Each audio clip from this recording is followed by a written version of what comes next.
Le gouvernement donc étudie l'encadrement des marges, mais en quoi exactement ça peut consister? Précision, Fanny Wegscheider. Alors expliquez-nous qu'on comprenne bien.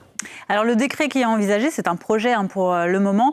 Il vise à limiter les abus éventuels des distributeurs de carburant. Pour cela, il va fixer une marge maximale à ne pas dépasser. Elle va être calculée station par station individuellement en faisant la moyenne des marges qui ont été pratiquées au mois de janvier et de février, donc avant le début de la guerre.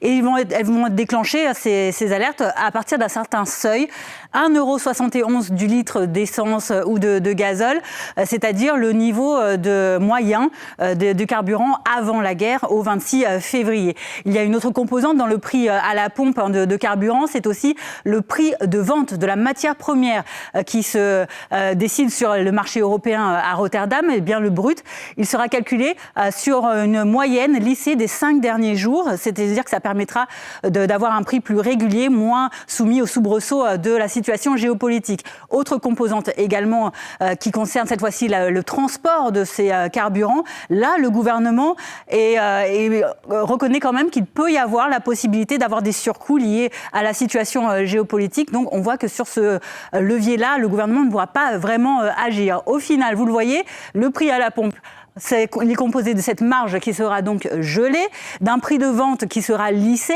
et de frais de transport qui, eux, pourront augmenter en fonction de la situation. Et on ne parle pas encore des taxes sur les carburants. Donc au final, on comprend que le gain il va être assez minime pour les automobilistes, une dizaine de centimes par litre.